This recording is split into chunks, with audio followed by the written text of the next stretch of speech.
ಪ್ರೀತಿಯ ನನ್ನ ಯೂಟ್ಯೂಬ್ ಕುಟುಂಬಕ್ಕೆ ಮತ್ತೊಮ್ಮೆ ನನ್ನ ಪುಟ್ಟ ಪ್ರಪಂಚಕ್ಕೆ ಸ್ವಾಗತ. ಮಂತ್ರಾಲಯ ಮತ್ತು ತಿರುಪತಿ ಮುಗಿಸ್ಕೊಂಡು ಬಂದಮೇಲೆ ಏನೇನಾಯಿತು ಅನ್ನೋದನ್ನು ಇವತ್ತು ನಿಮ್ಗೆ ಹೇಳಬೇಕಂತ ಅಂದ್ಕೊಂಡಿದ್ದೀನಿ. ಎಲ್ಲ ದಿನದ ವೀಡಿಯೋ ಇವತ್ತು ಒಂದಿನನೇ ಬರ್ತಾ ಇದೆ.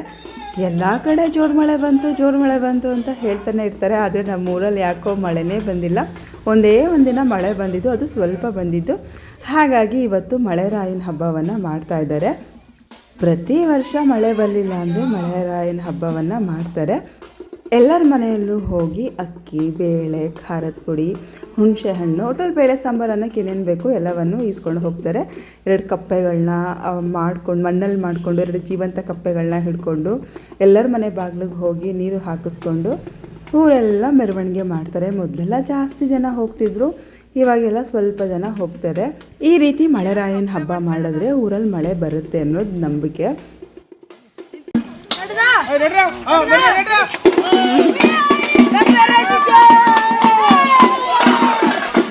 ನಿಮ್ಮೂರಲ್ಲಿ ಕೂಡ ಈ ರೀತಿ ಹಬ್ಬ ಮಾಡೋದು ಈಗಲೂ ರೂಢಿಯಲ್ಲಿದೆಯಾ ಅನ್ನೋದನ್ನು ಕಮೆಂಟ್ ಮಾಡಿ ತಿಳಿಸಿ.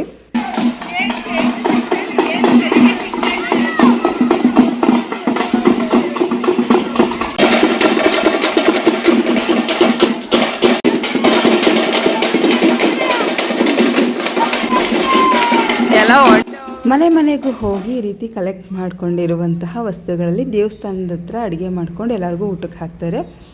ಯಾರೋ ಕುಚ್ಚು ಹಾಕೊಡಿ ಅಂತ ಹೇಳಿದ್ರು, 200 ರೂಪಾಯಿ ತೊಗೊಂಡು ಹಾಕ್ಕೊಟ್ಟಿದ್ದೀನಿ. ಟೈಮ್ ಇಲ್ದಿದ್ರು ಟೈಮ್ ಮಾಡ್ಕೊಂಡು ಹಾಕ್ಕೊಟ್ಟಿದ್ದೀನಿ. ನನಗಂತೂ ಈ ವಿಚಾರ ಗೊತ್ತೇ ಇರಲಿಲ್ಲ. ನಿಮಗೆಲ್ಲ ಗೊತ್ತಿತ್ತೋ ಏನೋ ಗೊತ್ತಿಲ್ಲ. ವರ್ಷಕ್ಕೊಂದ್ಸಲ ಸೋಲಾರ್ನ ಕ್ಲೀನ್ ಮಾಡಬೇಕಂತ, ಇಲ್ಲ ಅಂದರೆ ಬೇಗ ಹೋಗ್ಬಿಡುತ್ತಂತೆ. ಆ ವಿಚಾರ ನನಗೆ ಗೊತ್ತೇ ಇರಲಿಲ್ಲ. ನಾವು ಮನೆಗೆ ಬಂದು 5 ವರ್ಷ ಆಯಿತು.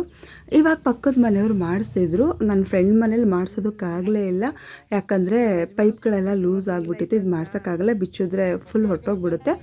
ಇದು ಚೆನ್ನಾಗಿರೋ ತನಕ ಯೂಸ್ ಮಾಡಿ ಆಮೇಲೆ ಬೇರೆ ಡ್ರಮ್ ತೊಗೊಳ್ಳಿ ಅಂತ ಹೇಳಿದ್ರು. ಸೊ ಹಾಗಾಗಿ ನಾನು ಕೂಡ ಕ್ಲೀನ್ ಮಾಡಿಸ್ಬಿಡೋಣ, ನಂದು ಏನಾಗಿದೆಯೋ ಅಂತ ಅಂದ್ಕೊಂಡು ಕರ್ಕೊಂಡು ಬಂದೆ. ಸದ್ಯಕ್ಕೆಲ್ಲ ಚೆನ್ನಾಗಿತ್ತು. ಅದರಲ್ಲಿ ಒಂದು ಬಲ್ಬ್ ಮಾತ್ರ ಒಡೆದು ಹೋಗಿತ್ತು, ಆದರೆ ಅದರಲ್ಲೇನು ನೀರು ಲೀಕ್ ಆಗ್ತಿರಲಿಲ್ಲ. ಹಾಗಾಗಿ ನಿಮಗೂ ಹೇಳ್ತಾ ಇದ್ದೀನಿ, ವರ್ಷಕ್ಕೊಂದು ಸಲ ಸೋಲಾರ್ನ ಕ್ಲೀನ್ ಮಾಡಿಸ್ಕೊಳ್ಳಿ. ನಾನು ಕ್ಲೀನ್ ಮಾಡೋದಕ್ಕೆ 1000 ಕೊಟ್ಟೆ. ತುಂಬ ಚೆನ್ನಾಗಿ ಕ್ಲೀನ್ ಮಾಡಿಕೊಟ್ಟು ಹೋದರು. ಇವಾಗ ನಾನು ಮತ್ತೊಮ್ಮೆ ಆಸ್ಪತ್ರೆ ತೋರಿಸ್ತಾ ಇದ್ದೀನಿ. ಆದರೆ ಈ ಸಲ ನಾನು ಅಮ್ಮನ ಕರ್ಕೊಂಡು ಬಂದಿಲ್ಲ, ಅತ್ತೆನ ಕರ್ಕೊಂಡು ಬಂದಿದ್ದೀನಿ. ಯಾಕಂತ ಹೇಳಿದ್ರೆ ಇದು ನಾನು 3-4 ಸಲ ಬಂದಿದ್ದೆ ಆಲ್ರೆಡಿ, ಅದೆಲ್ಲ ವಿಡಿಯೋ ಮಾಡ್ಕೊಂಡಿಲ್ಲ. ಆದರೆ ಇವತ್ತು ಅತ್ತೆದು ಕಣ್ಣು ಆಪ್ರೇಷನ್ ಇದೆ. ನಾನು ಅಮ್ಮ ಅಂತ ಕರಿತೀನಿ, ನಿಮಗೆ ಗೊತ್ತಾಗಲಿ ಅಂತ ಅತ್ತೆ ಅಂತ ಹೇಳಿದೆ ಅಷ್ಟೇ. ಪ್ರೈವೇಟ್ ಹಾಸ್ಪಿಟಲಲ್ಲಿ ಕಣ್ಣು ಆಪ್ರೇಷನ್ ಮಾಡಿಸ್ತಿರೋದು ನಂದನಾಯಿ ಕ್ಲಿನಿಕ್ ಅಂತ. ಯಶಸ್ವಿನಿ ಕಾರ್ಡ್ ಎಲ್ಲರೂ ಮಾಡಿಸ್ಕೊಂಡಿದ್ರೆ ಉತ್ತಮ. ಯಾಕಂದರೆ ಯಶಸ್ವಿನಿ ಕಾರ್ಡ್ ಇದ್ದರೆ ಆಪ್ರೇಷನ್ ಚಾರ್ಜ್ ಕಡಿಮೆ ಆಗ್ತಿತ್ತು. ಯಾವಾಗಲೂ ಮಾಡಿಸ್ತಿದ್ದವರು ನಮಗೆ ಮಾಡಿಸ್ದೇ ಇರೋದಕ್ಕೆ ಬೈತಿದ್ದವರು. ಈ ವರ್ಷ ಪಾಪ ನಮ್ಮ ಅತ್ತೆ ಮಾವ ಮಾಡಿಸೇ ಇರಲಿಲ್ಲ. ಹಾಗಾಗಿ ಅಮೌಂಟ್ ಕೊಟ್ಟೇನೆ ಕಣ್ಣು ಆಪ್ರೇಷನ್ ಮಾಡಿಸ್ಕೊಂಡಿದ್ದು.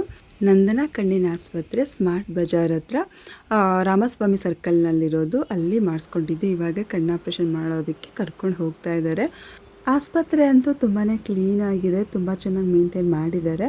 ಅಮ್ಮಂದು ಆಪ್ರೇಷನ್ ಆಗೋವರೆಗೂ ನಾನು ಕಾಯ್ತಾ ಕೂತಿದ್ದೀನಿ. 1/4 ಗಂಟೆಗೆಲ್ಲ ಆಪ್ರೇಷನ್ ಆಗೇ ಹೋಯಿತು. ಏನೂ ಸ್ವಲ್ಪನೂ ನೋವಾಗಲಿಲ್ಲ ಅಂತ ಹೇಳಿದ್ರು. ನಾವು ಬೆಳಿಗ್ಗೆನೇ ಹೋಗಿದ್ದು, ಬೆಳಿಗ್ಗೆ ಒಂದು 9:30-10 ಗಂಟೆಲಿ ಹೋಗಿದ್ದಕ್ಕೆ 1 ಗಂಟೆ ಒಳಗೆಲ್ಲ ಆಪ್ರೇಷನ್ ಆಗೋಯಿತು. ಇವಾಗ ಡಾಕ್ಟರ್ ಹತ್ರ ತೋರಿಸೋದಕ್ಕೆ ಅಂತ ಹೋಗ್ತಾ ಇದ್ದೀವಿ. ಆಪ್ರೇಷನ್ ಆದಮೇಲೆ 1 ಅವರ್ ರೆಸ್ಟ್ ಇದ್ದಿದ್ದಷ್ಟೇ. ಅಲ್ಲೇ ನಮಗೊಂದು ರೂಮ್ ಕೊಟ್ಟಿದ್ದರು. ಅಮ್ಮಗೊಂದು ಬೆಡ್, ನನಗೊಂದು ಬೆಡ್ ಮತ್ತು ವಾಶ್ರೂಮ್ ವ್ಯವಸ್ಥೆ ಎಲ್ಲ ತುಂಬ ಚೆನ್ನಾಗಿತ್ತು. ಆಪ್ರೇಷನ್ ಆದಮೇಲೆ ಒಂದಷ್ಟು ಮೆಡಿಸಿನ್ ಬರೆದ್ರು. ಕಣ್ಣಿನ ಆರೋಗ್ಯಕ್ಕೆ ಮಾತ್ರೆ ಮತ್ತು ಡ್ರಾಪ್ಸು, ಮತ್ತು ಅದು ಕಣ್ಣು ಒರೆಸೋದಕ್ಕೆ ಅಂತ ವೈಪ್ಸ್ ಎಲ್ಲ ಬರೆದ್ರು. ಇಲ್ಲೇ ಮೈಸೂರಾಗಿದ್ದರೆ ನಮಗೆ ಮತ್ತೆ ಕಣ್ಣಿಗೆ ಬ್ಯಾಂಡೇಜ್ ಮಾಡಿ ಕಳಿಸ್ತಿರ್ಲಿಲ್ಲ. ಆದರೆ ನಾವು ತುಂಬ ದೂರಕ್ಕೆ ಹೋಗಬೇಕಾಗಿದ್ದರಿಂದ, ಶ್ರೀರಂಗಪಟ್ಟಣಕ್ಕೆ ಬರಬೇಕಾಗಿದ್ದರಿಂದ ಕಣ್ಣಿಗೆ ಡ್ರಾಪ್ಸ್ ಹಾಕಿ ಮತ್ತೆ ಬ್ಯಾಂಡೇಜ್ ಮಾಡಿ ಕಳಿಸ್ಕೊಟ್ರು. ಡಾಕ್ಟರ್ನ ಕೇಳಿದ್ವಿ, ಏನಾದರೂ ಓನ್ ವೆಹಿಕಲ್ ಮಾಡಿಕೊಂಡೇ ಹೋಗಬೇಕಾ ಇಲ್ಲ ಬಸ್ಸಲ್ಲಿ ಹೋದರೂ ಆಗುತ್ತಾ ಅಂತ. ಇಲ್ಲ, ಆರಾಮಾಗಿ ಬಸ್ಸಲ್ಲಿ ಹೋಗಬಹುದು ಅಂತ ಹೇಳಿದ್ರು. ಹಾಗಾಗಿ ಸಬರ್ ಬಸ್ ಸ್ಟ್ಯಾಂಡ್ವರೆಗೂ ಆಟೋ ಮಾಡ್ಕೊಂಡು ಬಂದು ಅಲ್ಲಿಂದ ಬಸ್ಸಿಗೆ ಅಂತ ಹೋಗ್ತಾ ಇದ್ದೀವಿ. ನಾವು ಚಿಕ್ಕವರಿದ್ದಾಗ ಅಪ್ಪ ಅಮ್ಮನ ಕೈ ಹಿಡ್ಕೊಂಡು ಹೋಗ್ತೀವಿ. ಅವ್ರು ದೊಡ್ಡವರಾದ್ಮೇಲೆ ಅವ್ರು ನಮ್ಮ ಕೈ ಹಿಡ್ಕೊಂಡು ಬರ್ತಾರೆ. ವ್ಯಕ್ತಿಗಳು ಸೇಮ್ ಆದರೂ ಜವಾಬ್ದಾರಿಗಳು ಮಾತ್ರ ಅದಲು ಬದಲಾಗುತ್ತೆ. ಅದರ ಮಧ್ಯ ನಾನು ಇವತ್ತು ಕಂಬದ ನರಸಿಂಹಸ್ವಾಮಿ ದೇವಸ್ಥಾನಕ್ಕೆ ಬಂದಿದ್ದೀನಿ. 700 ಹತ್ರ ಇದು ಇರೋದು. ನನಗೆ ಚಿಕ್ಕಮ್ಮ ಆಗಬೇಕು. ಅವ್ರನ್ನ ಕೀಲಾರದಿಂದ ನಮ್ಮೂರಿಗೆ ಮದುವೆ ಮಾಡ್ಕೊಂಡಿರೋದು. ಸೊ ಇದು ಉಮ್ಡಹಳ್ಳಿ ಮತ್ತು ಕಮ್ಮೇರಹಳ್ಳಿಗೆ ಹತ್ತಿರ ಇದೆ ಅಂತ. ಅಲ್ಲಿಂದ ಆಟೋ ಅಥವಾ ಏನಾದರೂ ಮಾಡ್ಕೊಂಡು ಬರಬಹುದು. 1 ಕಿಲೋಮೀಟರ್ ದೂರ ಇದೆ. ನಮಗೆ ಊರಿಂದನೇ ಆಟೋ ಮಾಡಿದ್ರು, ಹಾಗಾಗಿ ನಾವು ಆಟೋದಲ್ಲೇ ಹೋಗಿದ್ದೀವಿ. ಅವ್ರ ಅಪ್ಪನ ಮನೇಲಿ ದೇವ್ರ ಕಾರ್ಯ ಮಾಡ್ತಿದ್ರು, ಹಾಗಾಗಿ ಬಂದರು.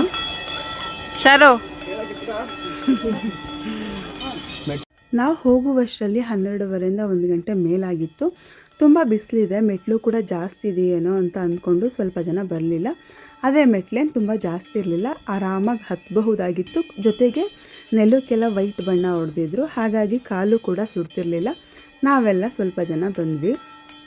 ಮೇಲೆ ಬಂದು ತುಂಬಾ ಖುಷಿ ಆಯಿತು, ಯಾಕಂದರೆ ದೇವರು ತುಂಬಾ ಚೆನ್ನಾಗಿದೆ, ಪ್ಲೇಸ್ ಕೂಡ ತುಂಬ ಚೆನ್ನಾಗಿದೆ. ನೀವು ಮಂಡ್ಯ ಸೈಡ್ ಬಂದರೆ ಈ ದೇವಸ್ಥಾನ ಮಿಸ್ ಮಾಡ್ಕೋಬೇಡಿ, ಬಂದು ಹೋಗಿ. ದೇವರು ವಿಡಿಯೋ ಮಾಡ್ಕೋಬಾರ್ದೇನೋ ಅಂತ ಅಂದ್ಕೊಂಡೆ, ಆದರೆ ತುಂಬ ಜನ ವಿಡಿಯೋ ಮಾಡ್ಕೋತಿದ್ರು, ಹಾಗಾಗಿ ನಾನು ಕೂಡ ದೇವ್ರ ವಿಡಿಯೋ ಮಾಡಿಕೊಂಡೆ. ದೇವರು ತುಂಬಾ ಚೆನ್ನಾಗಿದೆ. ನರಸಿಂಹಸ್ವಾಮಿ, ಕಂಬದ ನರಸಿಂಹಸ್ವಾಮಿ ಅಂತ ದೇವ್ರ ಹೆಸರು.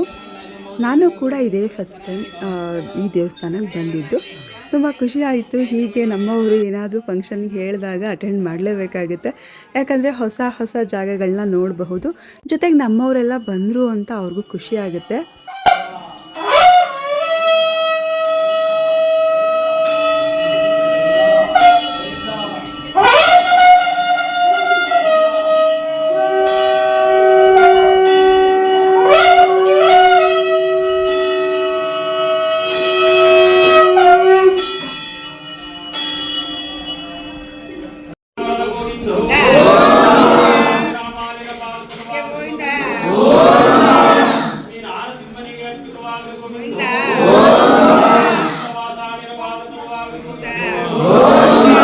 ನಿಮಗೆಲ್ಲ ಈ ವಿಡಿಯೋ ಇಷ್ಟ ಆಗಿದೆ ಅಂತ ಭಾವಿಸ್ತೀನಿ. ಈ ವಿಡಿಯೋ ಇಷ್ಟ ಆಗಿದ್ರೆ ಒಂದು ಲೈಕ್ ಮಾಡಿ. ಫಸ್ಟ್ ಟೈಮ್ ವಿಡಿಯೋನ ನೋಡ್ತಿರೋರು ನನ್ನ ಚಾನಲ್ನ ಸಬ್ಸ್ಕ್ರೈಬ್ ಮಾಡೋದನ್ನು ಮರಿಬೇಡಿ. ಈ ದೇವಸ್ಥಾನ ಮೊದಲೇ ನೋಡಿದ್ರಾ ಅಥವಾ ಇದೇ ಫಸ್ಟ್ ನೋಡ್ತಿರೋದು ಅನ್ನೋದನ್ನು ಕಮೆಂಟ್ ಮಾಡಿ ತಿಳಿಸಿ. ಈ ದೇವಸ್ಥಾನದ ಪಕ್ಕದಲ್ಲೇ ವಿಶ್ವಮಾನವ ಅಂತ ದೊಡ್ಡ ಸ್ಕೂಲ್ ಮತ್ತು ಕಾಲೇಜ್ ಇದೆ, ತುಂಬ ದೊಡ್ಡದಾಗಿದೆ. ನಾನು ಈ ದೇವಸ್ಥಾನ ಕೂಡ ವಿಡಿಯೋ ಮಾಡ್ಕೋತೀನೋ ಮಾಡ್ಕೊಳ್ಳಲ್ವೋ ಅಂತ ಅಂದ್ಕೊಂಡಿದ್ದೆ, ಯಾಕಂದರೆ ಫೋನಲ್ಲಿ ಸ್ವಲ್ಪನೂ ಸ್ಪೇಸ್ ಇಲ್ಲ, ತುಂಬ ವಿಡಿಯೋಗಳು ಸ್ಟೋರೇಜ್ ಆಗಿಬಿಟ್ಟಿದೆ. ಆದಷ್ಟು ಎಡಿಟ್ ಮಾಡಿ ಅಪ್ಲೋಡ್ ಮಾಡೋಣ ಅಂತ ಅಂದ್ಕೊಂಡಿದ್ದೀನಿ. ಇಲ್ಲೊಂದು ದೇವಸ್ಥಾನ ಐತೆ. ದೇವಸ್ಥಾನದ ಸುತ್ತ ಅಂತೂ ಪರಿಸರ ತುಂಬಾ ಚೆನ್ನಾಗಿದೆ. ದೂರದಲ್ಲಿ ಒಂದು ದೇವಸ್ಥಾನ ಇದೆ. ಪೂಜೆ ಎಲ್ಲ ಬೇಗ ಬೇಗ ಆಯಿತು, ಮಂಗಳಾರತಿ ಕೂಡ ಸಿಕ್ತು. ಇವಾಗ ನಾವು ಮೆಟ್ಲು ಇಳ್ಕೊಂಡು ಹೋಗ್ತಾ ಇದ್ದೀವಿ. ನಾವು ಹತ್ತೋ ಕಡೆ ಇಳಿಯೋಕ್ಕೆ ಹೋಗಿದ್ವಿ, ಅದಕ್ಕೆ ವಾಪಸ್ ಬಂದು ಇಳಿಯೋ ಕಡೆನೇ ಇಳಿತಾ ಇದ್ದೀವಿ. ಇಲ್ಲಿ ನಾನು ಗೋಪುರದಲ್ಲಿ ಸೀತಾರಾಮ ಲಕ್ಷ್ಮಣರ ಫೋಟೋ ನೋಡಿ ಇದು ರಾಮನ ದೇವಸ್ಥಾನ ಅಂತ ಅಂದ್ಕೊಂಡೆ, ಆದರೆ ಇದು ಹನುಮನ ದೇವಸ್ಥಾನ. ದೇವಸ್ಥಾನದ ಒಳಗಡೆ ಹೋದ್ಮೇಲೆ ಗೊತ್ತಾಗಿದ್ದು ನನಗೆ ಇದು ಆಂಜನೇಯ ಸ್ವಾಮಿ ದೇವಸ್ಥಾನ ಅಂತ. ದೇವರಂತೂ ತುಂಬ ಚೆನ್ನಾಗಿ ಅಲಂಕಾರ ಮಾಡಿದರು. ದೇವ್ರ ದರ್ಶನ ಮುಗಿಸ್ಕೊಂಡು ಇವಾಗ ನಾವು ಊಟದ ಕಡೆಗೆ ಹೊರಟಿದ್ದೀವಿ. ಇಲ್ಲೂ ಕೂಡ ಅನ್ನದಾಸೋಹದ ಭವನ ಇದೆ, ಆದರೆ ಯಾವಾಗ ಅನ್ನ ಸಂತರ್ಪಣೆ ಮಾಡ್ತಾರೆ ಅಂತ ನನಗೆ ಗೊತ್ತಿಲ್ಲ. ಕಂಬದ ನರಸಿಂಹಸ್ವಾಮಿ ಸಮುದಾಯ ಭವನದಲ್ಲಿ ಇವರು ಊಟ ಇಟ್ಕೊಂಡಿದ್ದು, ನಾನ್ ವೆಜ್ ಊಟ ತುಂಬಾ ಚೆನ್ನಾಗಿತ್ತು. ಯಾವುದಾದ್ರೂ ಕಾರ್ಯಕ್ರಮಕ್ಕೆ ಹೋದಾಗ ಅಕ್ಷತೆ ಇಟ್ಟಿದ್ರೆ ಅದನ್ನು ಹಣೆಗೆ ಹಚ್ಕೋಬೇಕಂತೆ, ನಾನು ಕೂಡ ಹಚ್ಕೊಂಡಿದ್ದೀನಿ.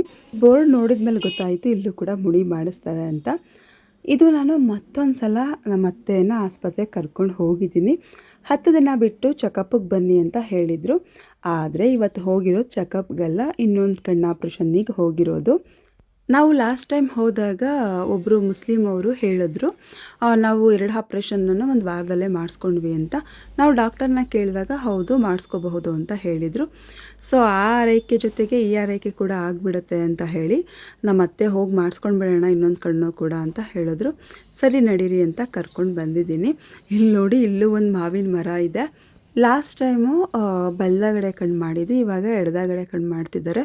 ಲಾಸ್ಟ್ ಟೈಮ್ ಒಂದು 1/4 ಗಂಟೆಗೆಲ್ಲ ಆಪ್ರೇಷನ್ ಮುಗಿಸಿ ಕರ್ಕೊಂಡು ಬಂದುಬಿಟ್ಟಿದ್ರು. ಪಾಪ ಈ ಸಲ ಅರ್ಧ ಗಂಟೆ ಮೇಲೆ ಆಗೋಯ್ತು, ಮತ್ತು ಸ್ವಲ್ಪ ನೋವು ಕೂಡ ಆಯಿತು ಅಂತ ಹೇಳಿದ್ರು. ಪಾಪ ಅವ್ರು ನೋವು ಅಂತ ಹೇಳ್ತಿದ್ರೆ ನನಗೆ ಬೇಜಾರಾಗ್ತಿತ್ತು. ಆಪ್ರೇಷನ್ ಮುಗಿಸ್ಕೊಂಡು ನಮ್ಮ ಮನೆಗೆ ಕರ್ಕೊಂಡು ಹೋಗೋಣ ಅಂತ ಅಂದ್ಕೊಂಡೆ, ಆದರೆ ನಮ್ಮಮ್ಮ ಇದ್ದಾರಲ್ವ, ಅವ್ರ ಜೊತೆಗೆ ನನ್ನ ನೋಡ್ಕೊಳ್ಳೋದು ಕಷ್ಟ ಆಗುತ್ತೆ, ಬೇಡ ಅಂತ ಹೇಳಿ ಇನ್ನೊಬ್ಬರು ಓರ್ಗಿತ್ತಿದ್ದಾರೆ, ನಮ್ಮ ಕೊನೆ ಓರ್ಗಿತ್ತಿ, ಅವ್ರ ಮನೆಗೆ ಹೋದರು. ಶಾರು ಸ್ಕೂಲಿಗೆ ರಜಾ ಕೊಟ್ಟಾಗಿಂದ ನನಗೆ ಕೂದಲು ಕಟ್ ಮಾಡಿಸ್ಕೊಡಿ ಅಂತ ಕೇಳ್ತಿದ್ಲು. ರೀತು ನಾನೇ ಟ್ರೈ ಮಾಡ್ತೀನಿ ಅಂತ ಹೇಳಿ ಯೂಟ್ಯೂಬ್ನಲ್ಲಿ ನೋಡಿಕೊಂಡು ಟ್ರೈ ಮಾಡ್ತಾ ಇದ್ದಾಳೆ. ಮೊದಲು ಶಾರು ಕೂದಲು ತುಂಬಾ ಚೆನ್ನಾಗಿತ್ತು, ತುಂಬ ದಪ್ಪಕ್ಕೆ ಉದ್ದಕ್ಕಿತ್ತು. ಇವಾಗ ಯಾಕೋ ಫುಲ್ ಸಣ್ಣಕ್ಕಾಗ್ಬಿಟ್ಟಿತ್ತು, ಅದಕ್ಕೆ ಅವಳು ಕಟ್ ಮಾಡಿಸ್ಕೊಡಿ ಅಮ್ಮ ಅಂತ ಕೇಳ್ತಿದ್ಲು. ರೀತು ಮಮ್ಮಿ ನೋಡೋದಕ್ಕೆ ಅಂತ ಹೇಳಿ ಭಾನುವಾರ ರಜಾ ಇತ್ತು ಅಂತ ಹೇಳಿ ಬಂದಿದ್ಲು. ಸೊ ಅವಳನ್ನೇ ಕಾಯ್ತಿದ್ಲು. ಶಾರು ಬಂದ ತಕ್ಷಣ ಅಕ್ಕ ನನಗೆ ಕಟ್ ಮಾಡಿಕೊಡು ಅಂತ ಹೇಳಿದ್ಲು. ಏನು ಚೆನ್ನಾಗಿತ್ತು? ಹಾಂ, ಅವು ಚೆನ್ನಾಗಿದೆ, ತಗೊಂಡವ್ರೆ. ಕಟಿಂಗ್ ಹೇಗೆ ಬಂದಿದೆ ಅಂತ ನೋಡಿ, ಚೆನ್ನಾಗಿದೆ ಅಲ್ವಾ? ತಿರುಗು ಈ ಕಡೆ. ತುಂಬ ದಿನದಿಂದ ನಿಮಗೆ ತೋಟ ತೋರಿಸಲಿಲ್ಲ. ಇವಾಗ ಕಾಕಡ ಹೂ ಸಿಗ್ತಿಲ್ಲ, ಆದರೆ ಕಳೆ ಬೆಳ್ಕೊಂಡಿತ್ತು. ಎಲ್ಲ ಕ್ಲೀನ್ ಮಾಡಿಸಿದ್ದೀನಿ, ಗುಳಿ ಮಾಡಿಸಿದ್ದೀನಿ. ನೆಕ್ಸ್ಟ್ ವಿಡಿಯೋದಲ್ಲಿ ನಾನು ನಿಮಗೆ ನಮ್ಮ ತೋಟ ಇವಾಗ ಹೇಗಿದೆ ಅಂತ ತೋರಿಸ್ತೀನಿ. ಕನಕಾಂಬರ ಹಾಕಬೇಕಂತ ಅಂದ್ಕೊಂಡಿದ್ದೀನಿ, ಕನಕಾಂಬರ ಗಿಡ ಹಾಕಬೇಕಂತ ಅಂದ್ಕೊಂಡಿದ್ದೀನಿ, ತೋರಿಸ್ತೀನಿ. ಇವತ್ತು ನಮ್ಮೂರಿನ ಆಂಜನೇಯ ಸ್ವಾಮಿ ದೇವಸ್ಥಾನಕ್ಕೆ ಬಂದಿದ್ದೀವಿ. ನಮ್ಮ ಚಿಕ್ಕತ್ತೆ ಮನೆಯವರು ಅಭಿಷೇಕ ಇಟ್ಕೊಂಡಿದ್ದಾರೆ, ಹಾಗಾಗಿ ಬಂದಿದ್ದೀವಿ.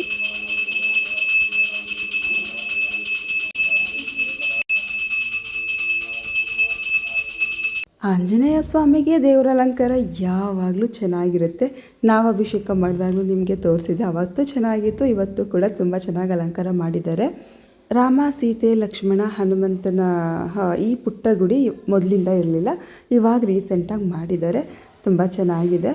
ಆಂಜನೇಯ ಸ್ವಾಮಿ ಹಿಂದೆ ಇರೋದು ತಿರುಪತಿ ವೆಂಕಟೇಶ್ವರ ಸ್ವಾಮಿ.